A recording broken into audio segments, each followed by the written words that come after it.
শনিবারের মধ্যে পদত্যাগ করতে পারেন রাষ্ট্রপতি, বিভিন্ন সূত্র থেকে বলা হচ্ছে।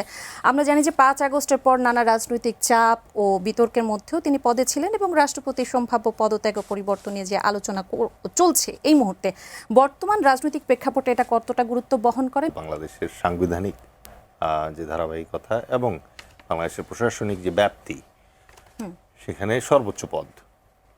এখন বাংলাদেশের যে শাসনতান্ত্রিক পদ্ধতি, সে পদ্ধতিতে রাষ্ট্রপতির ক্ষমতা অত্যন্ত সীমিত। সুতরাং সেই প্রেক্ষিতে পদটি যথাযথ গুরুত্ব পায় না। যদি রাষ্ট্রপতির পদের অন্যতম গুরুত্বপূর্ণ ভূমিকা যেটা আমাদের বাংলাদেশের ক্ষেত্রে দেখা যায়, সেটা হচ্ছে তিনি সশস্ত্র বাহিনীসমূহের সর্বাধিনায়ক। কিন্তু মূলত সব ক্ষেত্রেই তিনি প্রতীকী অর্থে উপস্থাপিত হয়ে থাকেন।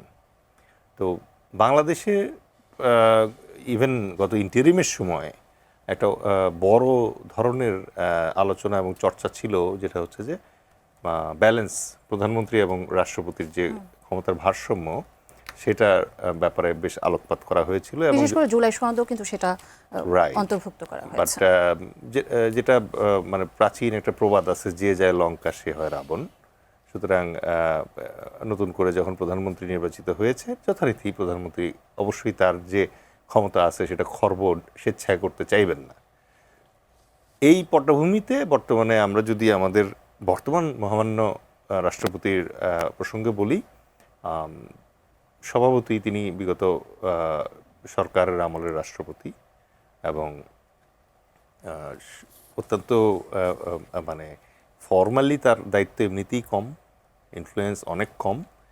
বাট তার বিগত সরকারের সাথে এবং নিষিদ্ধ ঘোষিত যে রাজনৈতিক দলটা বাংলাদেশে আছে, আওয়ামী লীগ, তার প্রতি তার যে কন্ট্রিবিউশন এবং ওই দলের প্রতি তার যে আনুগত্য, তার পরিপ্রেক্ষিতে স্বভাবতই ইন্টারিমের সময় এবং ইন্টারিমের পর বিএনপি যে ব্রুট মেজরিটি নিয়ে এই মুহূর্তে সরকার গঠন করেছে, সেই সরকারের সময়ও রাষ্ট্রপতি আসলে ইনএফেক্টিভ হিসেবে বাংলাদেশে ছিলেন।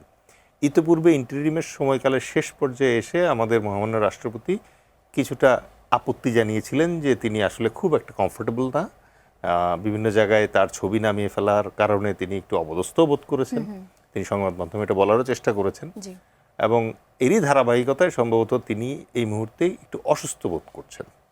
সো তার অসুস্থ বোধ করার যথেষ্ট কারণ আছে এবং যেহেতু তার প্রধানমন্ত্রী যিনি ছিলেন, যাকে ধরেন ইন্ডিয়ার শুভেন্দু বৈধ প্রধানমন্ত্রী বলে এখনও, সো তিনি যেহেতু এখনও দিল্লিতে আছেন এবং দিল্লি থেকে বাংলাদেশে হাসি হাসি করে একটা ভাইব দিচ্ছেন, এই পরিস্থিতিতে তার আসলে উচ্চাটন অথবা শারীরিক অসুস্থতা অত্যন্ত যৌক্তিক।